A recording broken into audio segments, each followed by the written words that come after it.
So guys, this video here shows you the moment the Nigerian military came under severe attack by Boko Haram members. Like you can see how Sahara Reporters captured this headline. It says, explosive devices planted by Boko Haram by 9 Nigerian soldiers, injured several in Borno. This is today's headline. Just few hours ago, this happened. So the Nigerian military came under severe attack by these terrorist guys. And they ended up buying about 9 soldiers at the moment, while others suffered severe injuries. Like you can see, Sahara Reporter says, injured several, meaning many military men were caught up in this attack. And now you can see the extent of the damage on this image in here, this image here. And still, Sahara Reporter was the one that reported this again today, saying explosive device planted by Boko Haram kills 9 Nigerian soldiers, injures several in Borno State. So guys, the level of damage was really hectic. And Nigerians have wondered why the federal government spent so much money in rehabilitating the so-called rehabilitation of the Boko Haram members. Like you can see, this headline here says, Borno government spends 2.6 billion naira on welfare of repentant Boko Haram members in 9 months. And this one here says, military to receive more repentant Boko Haram. So guys, you can see how these people are using the intelligence of Nigerians. See the level of disaster they've been causing to the Nigerian military. Guess what? Many of our military bases have been, invaded by these guys. They ended up cutting away with military armory. They ended up buying some soldiers. We've lost a lot at the hands of these guys, and still we are having this kind of severe blow coming from Boko Haram. That is why the government should be very serious in fighting these terrorists, because they show no mercy to anybody. When the Nigerian military, when the newly defense minister was appointed, some northerners started saying he shouldn't be killing them. He shouldn't be killing them. So guys, we want to see more northerners come out to a kind of reject Boko Haram, because we are not really seeing that playing out the way it's supposed to play. Now, this headline here says, Nigerian soldier who married 8 months ago among those killed by Boko Haram explosive in Borno. You can see this young Nigerian soldier whose only crime is to serve his country. Now he ended up after 8 months of marriage. His life has been cut short. So guys, that tells you that we've lost a whole lot of young people at the hands of Boko Haram, but still they get amnesty, they get repentancy, and they are giving state money, taxpayers money in the name of repentant Boko Haram, and still they give Nigerian military a heavy blow. Recently we saw the execution of a military general, and today again see the level of disaster. You can imagine an attack where 9 military men died at the spot, while several were injured. That tells you the level of the disaster. Now, this is a former Attorney General. This headline says, just a former Attorney General of the Federation and Minister of Justice, Chief Michael, has urged the United States government to extend its airstrike to Benue State to flush out terrorists and bandits operating in the area. Nobody knows where Tinubu is. Nobody is hearing from Tinubu in the midst of all this chaos happening in Nigeria. And now, this former Attorney General is begging Trump, we don't have anybody to save us. Just come and save us. Bring your airstrike to Benue State, not just to Plateau. We need it urgently to stop the menace of this terrorist organization. So guys, that still tells you the level of leadership gap that we are experiencing in Nigeria. Tinubu is nowhere to be found. Even while Tinubu was around, the terrorists have been messing up Nigerians. You don't see leadership, you don't see political will to stop the menace of these terrorist guys. So guys, now take a look at what this headline says. It says, gunmen attack mobile police checkpoint in Niger State again after the Kasuwa Daji massacre. Recently, we were told that terrorists attack a community, kill almost 42 people, I think up to 42 people. And now again, they've attacked a police station there. Only God knows the level of disaster they must have caused there. Now, this other headline says, terrorists kidnapped at least 4 on Isalu Nisin. I think this is in Kwara State, the village, on a road. They kidnap about 4 persons on a road. You can imagine the horror people are going through because the APC is in power. No political will to dare the terrorists, no political will to dare the Fulani headsmen, no political will to dare the bandits, the terrorists. Instead, they are going for peace talk, they are going for amnesty. They say it's a non-kinetic approach they want to use, and see how the failure is becoming monumental. Now, this headline now says, breaking news, suspected terrorists have attacked the busy Isanlu Sin Road in Kwara, kidnapping at least 4 travelers. So guys, these are some of the headlines as regards to the insecurity ravaging the country at the moment. We just hope that things get better. And this one say how bandits attack Niger community police checkpoints 2 days after Kasuwa Daji massacre. Riddled facility with bullets. They use bullet to shatter everywhere. So guys, these are some of the headlines our heart goes out for. Our heart goes out for these Nigerian military men who were caught up in this attack by Boko Haram. And you can see like this young soldier was also caught up who got married 8 months ago. This shows you the level of leadership failure we are experiencing. Tinubu is currently in France. I wonder why Macron has not sent him home to come and take over leadership in Nigeria, considering all the kind of attacks we have been seeing since the eve of New Year. It has been massacre all over the places. Anyway guys, let me allow you to take a look at this video just for you to see what is happening, and let me know your honest reaction as regards to all these headlines in the comment section below. Please don't forget to subscribe to the channel and turn on the bell notification. Now take a look.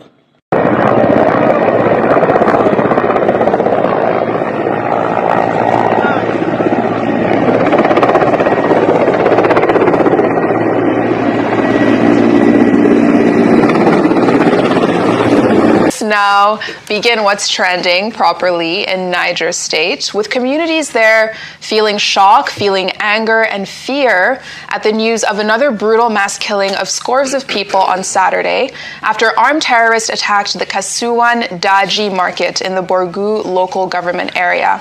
Now, in a statement, Niger State Police spokesperson Waziu Abiodun revealed that terrorists swarmed the market, set it on fire, shot at random, and abducted an unspecified number of people. Now, he also revealed that a security team has visited the scene and that they're working on rescuing kidnapped victims. And that being said, it's still concerning that it's now not so clear how many people were abducted. Questions have also been raised about how the attack itself took place at 4:30 p.m., yet the police stated that they only received information about it 5 hours later, which was 9 on the same day. But quickly after that, President Bola Ahmed Tinubu, in a Sunday post on his X profile, announced that he's calling in all the big guns on this attack, directing the Minister of Defense, Chief of Defense, service chiefs, and more to hunt the terrorists down and bring them to justice. So he stated in part, as you see on your tweet, on your screen, that these terrorists have tested the resolve of our country and its people. They must face the full consequences of their criminal actions, no matter who they are or their intent. They must be hunted down. He added that anyone who aids, abets, or enables them will be brought to justice. We must stand together as one and confront these monsters in unison. We must defeat and deny them any sanctuary, and we must reclaim peace for these communities. And then he added, may their souls rest in peace. So we saw some strong words from the president here, but a lot of people on social media have pointed out the fact that the president is not in Nigeria at the moment. Earlier on Sunday, he posted a photo on his X profile with the president of Rwanda, Paul Kagame, with some saying that, while discussions on world affairs are necessary, the country is clearly facing some serious challenges that require all hands on deck. And I think we have that photo of the two of them together, which had a little bit of controversy. Some people were saying that it was AI generated, but Bayo Onanuga recently debunked that and saying that they just essentially retouched a picture that was taken with their phones. So, Dr. Abati, I'll come to you on this just to analyze the state of, terrorism in Niger State. The president isn't in the country, but he's put out a statement that he stands with the people. Okay, first, the president's statement, there's a familiar ring to it. The same thing we hear all the time. The president says, people have been kidnapped, there's been violence in some part of the country, and then he gives the security chiefs their marching orders. The truth of the matter is that the challenge is still very real. But what I find in the incident in the Niger State is that the report that I read said these were persons, terrorists fleeing from the Sokoto axis, who now went to Niger State to cause havoc in Kasuwan Daji and also in two other villages, Chukama and Shanga. And that they operated for hours on end, and the security agencies were not anywhere to be found to come and help the people. Mm-hmm. At the end of the day, about 40 persons were killed in the 3 communities, and women and children, were abducted mm-hmm. and in a helpless situation. Now, one, the battle has not ended with terrorists, with bandits. But the curious thing there is that if it is indeed true that those persons who caused havoc in Niger State were fleeing from Sokoto towards Niger. Now, how come they were not intercepted? Yeah. If the security agencies were up and doing, I think it's foreseeable mm-hmm. that with that attack on the Sokoto axis by the United States looking for terrorists in Nigeria, that the people will naturally, run away mm-hmm. to other parts of the country. Mm-hmm. Now, we didn't have any containment strategy. We didn't have any mechanism to make sure that, those terrorists do not become a threat in other parts of Nigeria. Mm-hmm. Those are relevant questions in my view.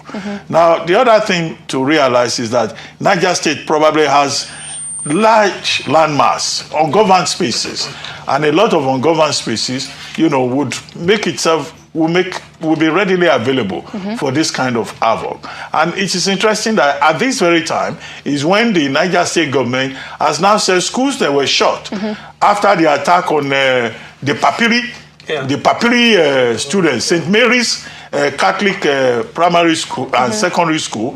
Now the state has said, all the schools that were shut down should be reopened. And then you have the same incident again in Niger State. So what all of this calls for is greater vigilance, continued vigilance. So without the president even giving marching orders to his security agencies, I mean, this should just be their work to continue to make this country safe for us. As for the photograph, I was wondering, grok or what, and all of that.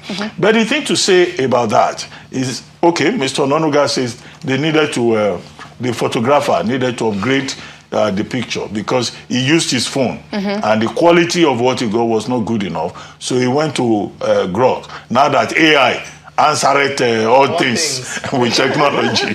So it was very convenient. So I think that explanation is important. However, you recall that when the president was traveling on December 28th, the statement that was issued by Mr. Ononuga simply said he was going to Europe. And that created a lot of confusion that, he will go to Europe and then he will stop over in, I think, Abu Dhabi. That he had been invited by the president of the United Arab Emirates to take part in the Sustainability Week, which, is a regular thing. Okay, but when the statement said Europe, people started speculating. Which Europe? Europe is a country of, is a continent of 27 countries.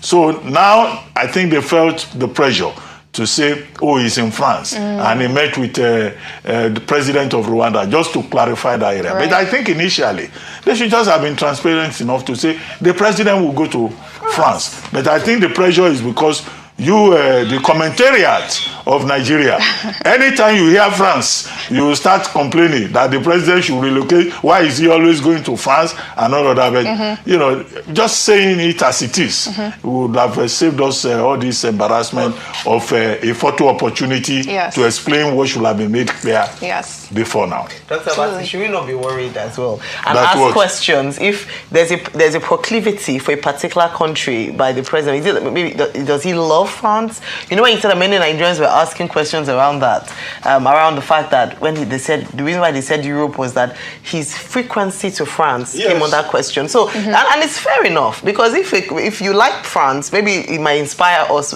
to also go to France on holiday as well. I am very cheap. You're not learning the lesson. What I'm saying is that it's a genuine concern by people, and people would ask questions. And like Dr. Abati said, if they were going to release the information anyway, they should release it. It's just sometimes this culture of silence and culture of opaqueness, which... No, they were being rabidly cautious.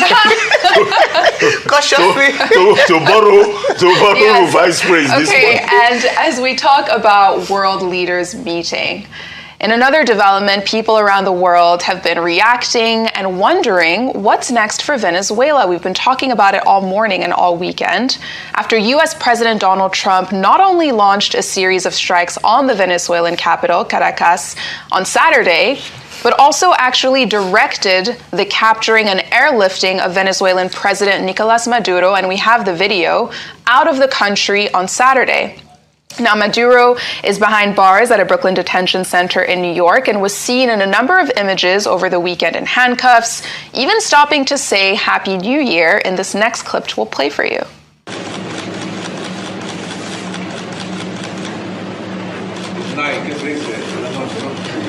Good night.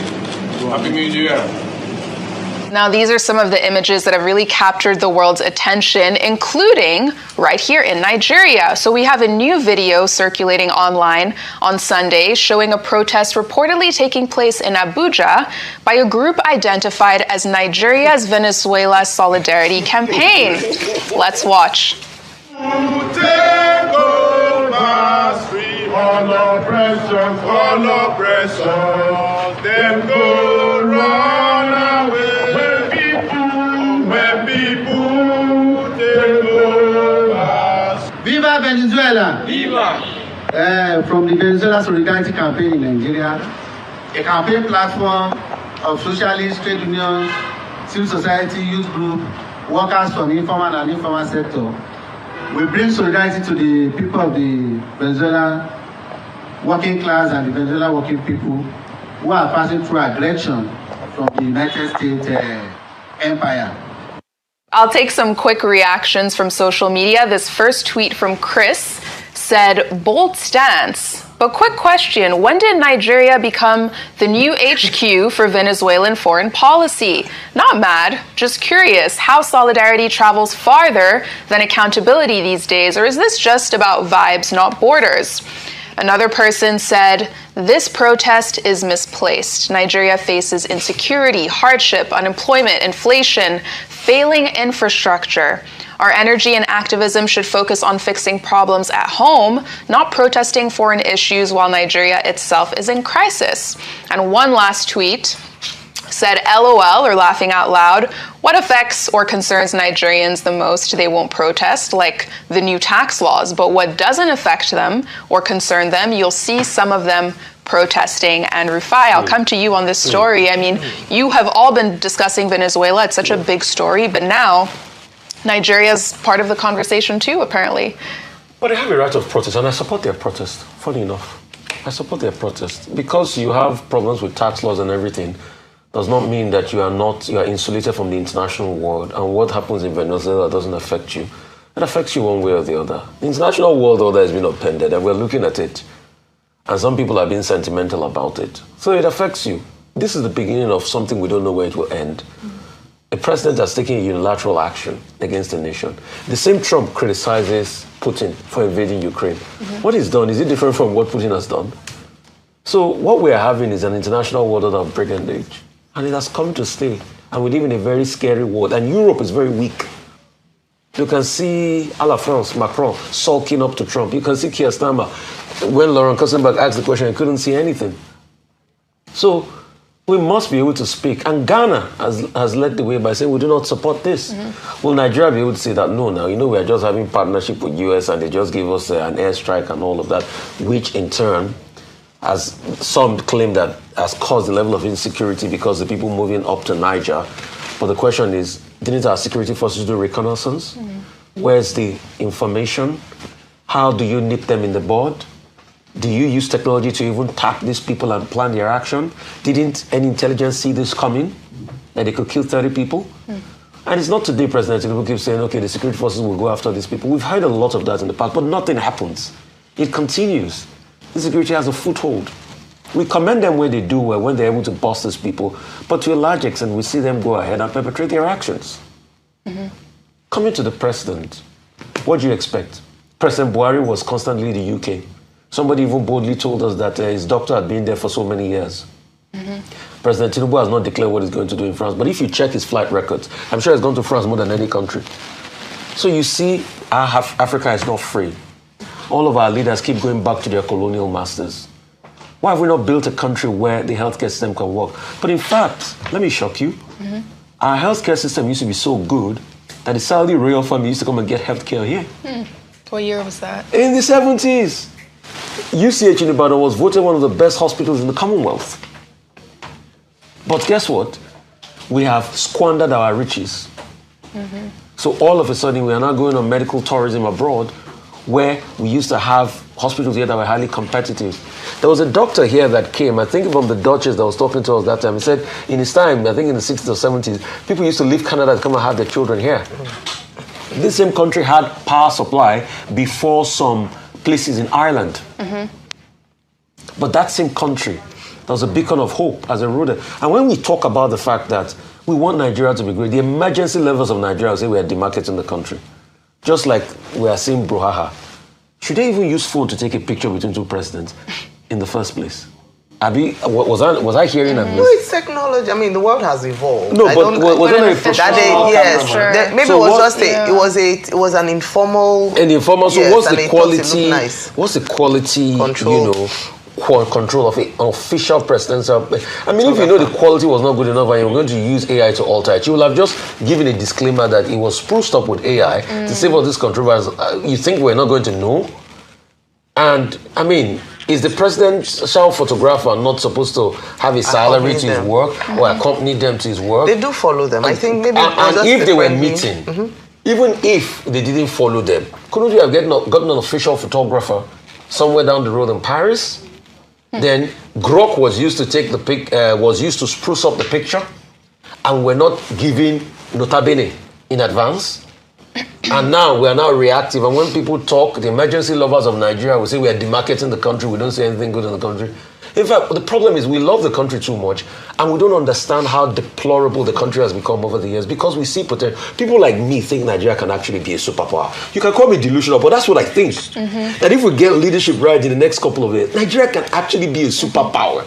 That's what people like me think. Call me delusional and everything. I am, let me use my word again, rapidly optimistic about the prospect of this country. Former president of Venezuela and his wife, Celia Flores, are set to appear in a New York court today, Monday at noon Eastern Time. They are facing charges of narco-terrorism, cocaine trafficking, and possession of machine guns and destructive devices. Maduro's son, Nicolas Ernesto Maduro Guerra, is also included in the indictment, which you can see on your screens now. Now, the charges stem from allegations of a vast drug trafficking network, with the indictment accusing Maduro of running a corrupt, illegitimate government fueled by an extensive operation that flooded the US with thousands of tons of cocaine, with the indictment claiming that Maduro and his wife ordered kidnappings, beatings, and murders against those who owed them drug money or undermined their operation. Furthermore, it alleges that Maduro's wife accepted hundreds of thousands of dollars in bribes in 2007 alone in order to arrange a meeting between a large-scale drug trafficker and the director of Venezuela's National Anti-Drug Office. Now, Maduro and his wife were captured in a military operation called Absolute Resolve early on Saturday in Venezuela at the Miraflores Presidential Palace. Now, it was carried out by U.S. operations. The operation involved a raid on the presidential complex in Caracas. Explosions were heard in the vicinity of the complex during the raid as the United States forces clashed with Maduro's loyalist troops. After his capture, Maduro was transported to the United States and is currently being held at a federal jail in Brooklyn. He's being held at the Metropolitan Detention Center over in Brooklyn. Meanwhile, the implications of Maduro's capture are complex and uncertain, with the United States having long accused him of corruption and drug trafficking and not recognizing him as Venezuela's legitimate president. Now, however, the international community has reacted with caution to Maduro's capture, with some Latin American countries expressing concerns about the implications of the operation. Brazil, Argentina, Chile have issued statements calling for a peaceful resolution to the crisis, while Venezuelans, who you can see on your screen, in Spain, as well as the Israeli Prime Minister Benjamin Netanyahu, they have been expressing support for the United States, celebrating in Spain for what America has done. Now, the news may have been shocking, but it's not really a surprise, because in the months leading up to Maduro's capture, the United States had conducted a series of strikes against alleged narco-trafficking boats off the coast of Venezuela, seizing oil and disrupting the country's lucrative oil trade. Furthermore, the US government has taken a strong stance against narco-terrorism. You've got Attorney General Pombandai stating that Maduro and his wife would soon face the full wrath of American justice on American soil in American courts. Now, U.S. Secretary of State Marco Rubio called Maduro a fugitive of American justice with a $50 million bounty over his head, while also hinting that Cuba could be the next target in the US government's efforts to combat narco-terrorism in the region. For now, Trump says that Venezuela will be run by the United States, but it's not clear what that leadership will look like. But what we can see is that the United States, yet again, is flexing its muscles as a superpower in a sovereign country and getting away with it. Let's move on. There have been widespread protests across Iran, which have intensified entering a second week amid deepening economic hardship, with soaring inflation and collapsing currency, prompting shopkeepers, students, and workers to take to the streets. Protesters have been clashing with security forces in cities including Tehran, the capital, but also Isfahan and Shiraz, with rights groups reporting multiple deaths. Now, US President Donald Trump warned that Washington is locked and loaded to intervene if Iranian authorities violently suppress peaceful demonstrators. Now, it is a rare and provocative statement that has drawn strong condemnation from Tehran. Iranian officials who have the experience of America interfering in their business, as we remember last year, they say that any foreign intervention would destabilize the region and threaten American interests, calling such threats a violation of sovereignty and international law. It begs the question, where is the love? Well, maybe we find the love in the city of love itself, in Paris, where Nigerian President Bola Ahmed Tinubu shared this image of himself meeting Rwanda's President Paul Kagame. I hope we can see the image in a moment. And the two leaders, lovely. The two leaders had a private lunch in the French capital to discuss Africa's economic future and regional cooperation and shared development goals. However, the image has sparked some controversy because online, there have been reports suggesting that the picture may have been generated using artificial intelligence. Now, the bottom right hand of the screen, hopefully you can zoom in, but just here, you can see a watermark of Grok, right? Now, the presidency has yet to formally respond to questions surrounding the authenticity of the image, but officials maintain that the meeting did take place during President Tinubu's ongoing stay in Europe. Now, the picture of the leaders apparently, in part, it does show, of course, two leaders talking. You've got food on Kagame's plate. There's nothing on President Tinubu's plate. And they are seemingly in a restaurant, right? And clearly, as I pointed out, it does have this Grok watermark, which is cropped out here. But what is Grok, you may ask? Well, Grok is an artificial intelligence tool integrated into X, formerly known as Twitter, and it does allow images to be modified on the platform. The question is why? Why did the officials who released this image need to alter it with AI? And if they did, why is that even an issue? Who knows? Those are the questions to ask yourself. Before I come to you for your analysis, let's take a look at our newspaper headlines from across the globe. As ever, we begin with the front page of This Day. And This Day does leave with a series of stories. So let's take a look at this one right at the top. Sahara Group, they have endorsed the federal government's infrastructure and energy reforms, saying policy clarity, foreign exchange stability, and legacy debt settlements have boosted investor confidence, with the firm confirming that it has repaid $438 million of its $600 million power sector loan and plans major gas, renewable, and tech-driven expansion to strengthen electricity supply in Nigeria. This Day also reports on this story, President Tinubu condemning the recent terrorist attacks in Niger State, describing them as a test of Nigeria's resolve, and he has ordered security agencies to hunt down the perpetrators, rescue the abducted victims, and ensure they face the full weight of the law. Let's take a look at the New Telegraph this morning. But the New Telegraph, I'll tell you, wonderful. We've got this nice clip up here. The New Telegraph reports that terrorists attacked communities in Agwara and Brogu local government areas of Niger State. They killed over 40 people and abducted many others, including children, barely weeks after previously rescuing pupils who were reunited with their families. Let's take a look at the Daily Trust next.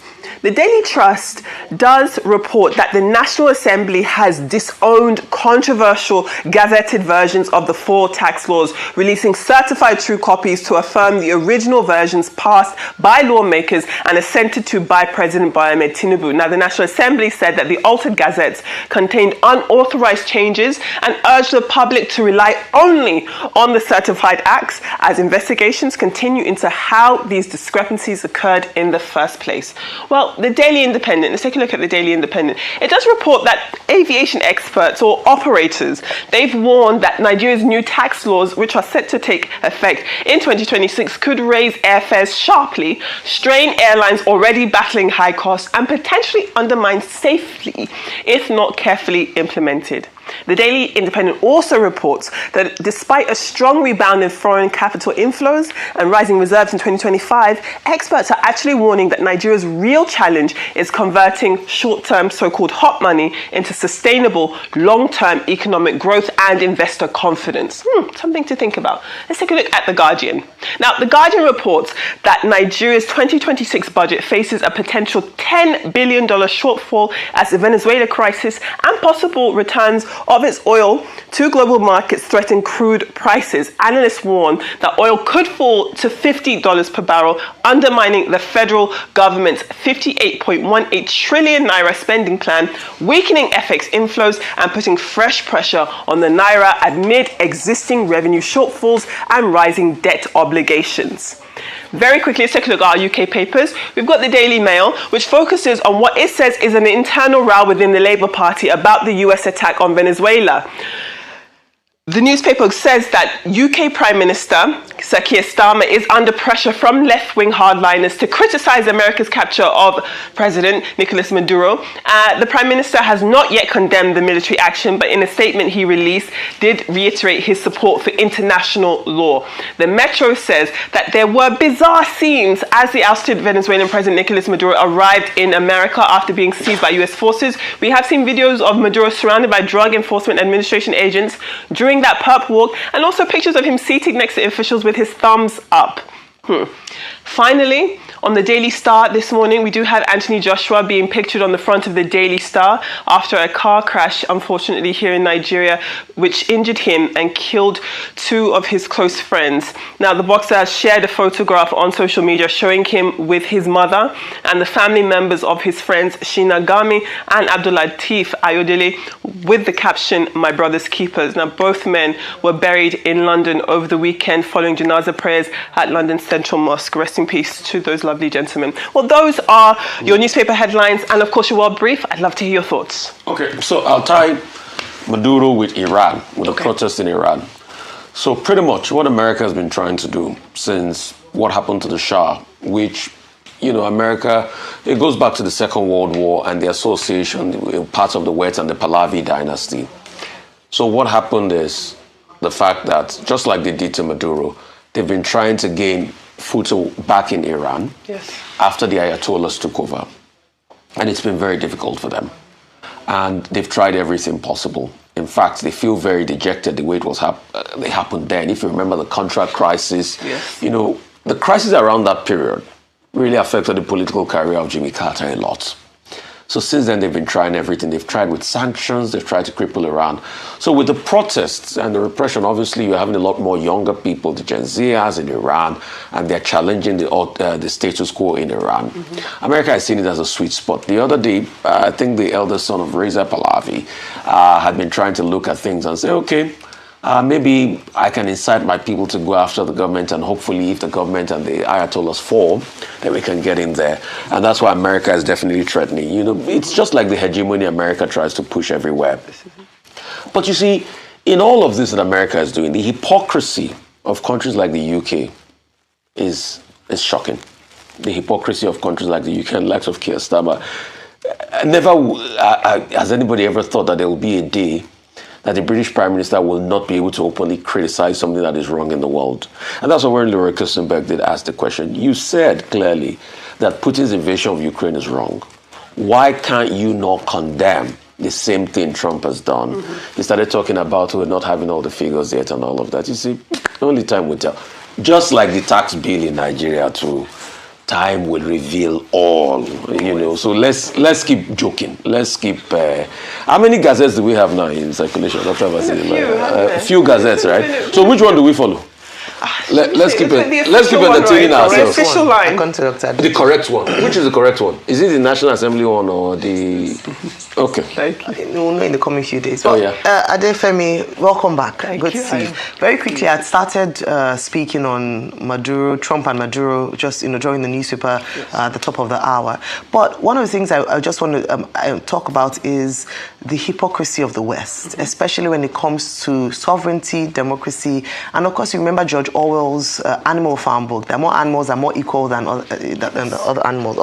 We're all animals, but more animals are more equal than other animals. And I say this because the silence of world leaders, especially allies of the United States, who are quick to jump when it comes to issues around authoritarianism in countries on the African continent or in other countries, are very silent. In fact, like you mentioned, Keir Starmer only spoke about the fact that he would not shed tears on seeing Maduro gone, but he had nothing to say about America and Trump's action by invading a sovereign nation. And so earlier on, I said that what this demonstrated is the immense power, that executive power that the President of the United States has, and it's only used, or it comes into force depending on who sits on that seat. And in this instance, it is President Trump. He has said that, it's as a result of drug, he wants to bring justice and the likes. And then the question then would be, if this isn't contained or checked, which country would be the next? What justification would America have to invade, as we saw in Afghanistan, where they've not been able to justify or demonstrate or show us where the weapons of mass destruction are? I say this because then maybe we might be kinder, and I use that word very loosely, to some of our African countries and leaders. A lot of people criticize President Tinubu's moves in Rivers State, saying that it was an affront to democracy when a sitting elected governor was suspended and a military administrator or an administrator was put in temporarily. He did this in the interest of peace, national security. President Trump now has also come to say that he's done this in the interest of national security on the US end. What's the difference? Because both of them, if you look at it, it's just an overreach in many instances has been criticized of power. And so maybe when we look at it from the lens and criticizing African countries, we see that democracy is flawed across the world. Absolutely. The only thing that works is when, it's only when a leader decides. It's at the discretion or the pleasure of the leader. But democracy across all over the world is not as golden as we often tout it to be. Okay, earlier on I spoke about Venezuela, and I raised the salient points about the illegality of it under international law and even under domestic U.S. law. President Trump acting unilaterally without recourse to Congress. It will be interesting to see what Congress will say in the days to come. It's not that the American president has immense powers. He doesn't have immense powers. He has checks and balances, and that's where Congress comes in. Yes. What we find under President Trump is the abuse of power. What he has done is unconstitutional. It is anti-constitutional. It is a violation of Article 51 of the UN Charter. But more importantly, the residual point to note is that, look, might is right. That's the regime that Trump is imposing on the world today. And that has implications for the authority of the United Nations Security Council and the rules-based international order. That is what it is called. Now, as for Iran, I think the more important thing about Iran that we should note is President Trump threatening again that if anything happens to the protesters in Iran, he is going to get involved in the matter. Now, consistently, Israel and the United States, they've been trying to break down what is called the axis of resistance that is led by Iran. Either it is the Hezbollah in Lebanon, or Hamas in Gaza, or the forces in Syria, and the Houthis in Yemen. The Houthi rebels in Yemen. Yeah, and now Iran himself has put itself in the eye of the storm. So we may see an escalation because already 19 people have been killed, 990 persons have been arrested. Ayatollah Khamenei is saying that, look, we should put down the protesters. He's saying a different thing from President Pezeshkian, who is saying, we will negotiate with the people. But the issue is basically that in September, the United Nations reimposed sanctions on Iran related to nuclear warfare and plutonium, uranium enrichment by Iran. In June, there was that coordinated attack, 12-day war Israel attacking Iran, and then the U.S. also supporting.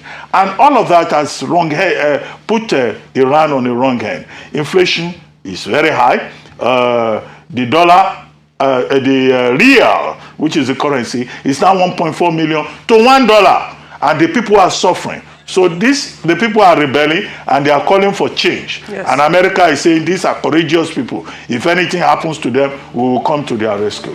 So guys, let me quickly take you through some of the reactions coming from Nigerians as regards to the fatal blow that the Nigerian military suffered.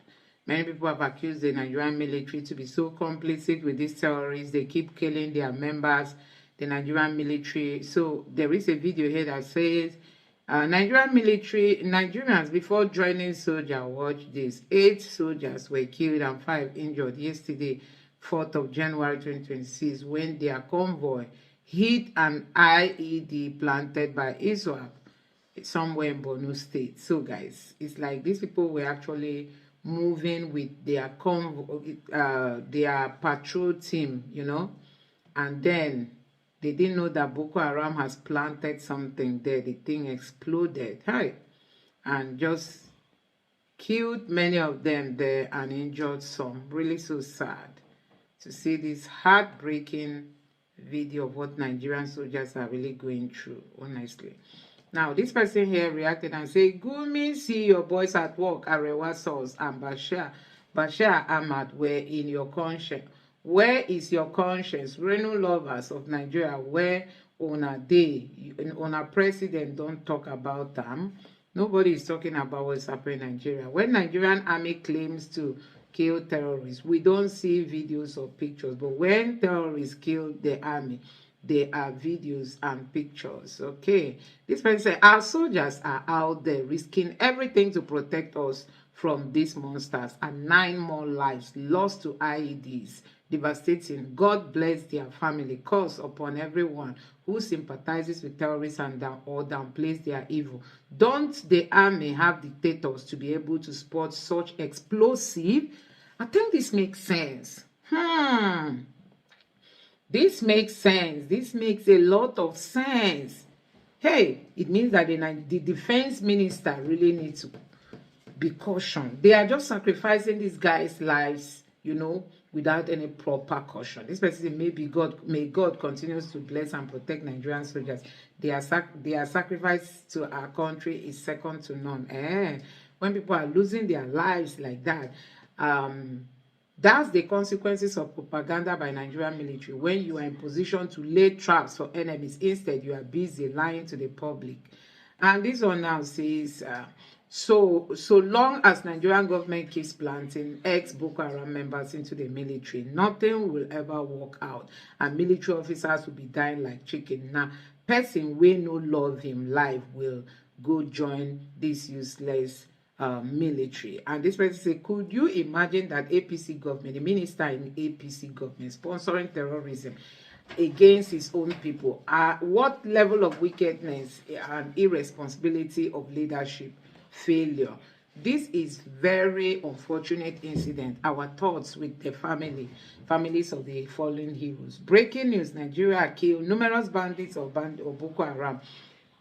Breaking news: Nigeria kills numerous bandits of Boko Haram, and there will be no proof to present. Okay, this person is trying to say that when military kills, there is no proof. This person here say, now the USA attack did not change anything. I wish Nigeria can enter into negotiation with a lasting peace other than US approach. This person is speaking his mind. Condolences to the family of the gallant soldiers who pay the ultimate price. And this person say, this guy deserves to be paying more than the Nigerian senators and reps. And this person say, they are supposed to use mini dictators or robots to clear way for them before they move. So guys, Nigerian Defense Ministry should really take note. How did Boko Haram know their location? I'm curious.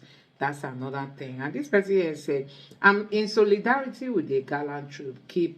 God keep them. Correction: explosive devices planted by Islamic Boko Haram killed 9 Nigerian Christian soldiers, injured several in Borno He said it's Nigerian Christian soldiers. I don't know if their faith has been revealed. And this person said it's a pity.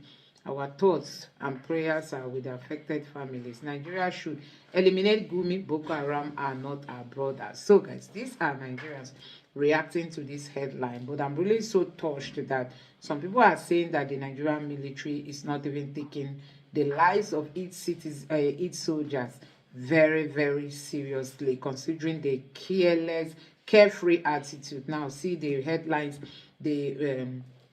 some of the reactions that people are giving here, meaning that the Nigerian military is not really doing its best. You can see the bodies of those who were affected here. You know, it's really, really so sad that we are seeing all this happening. Anyway, guys, let me know what you think about this in the comment section below. Please don't forget to subscribe to the channel and turn on the bell notification. Thank you.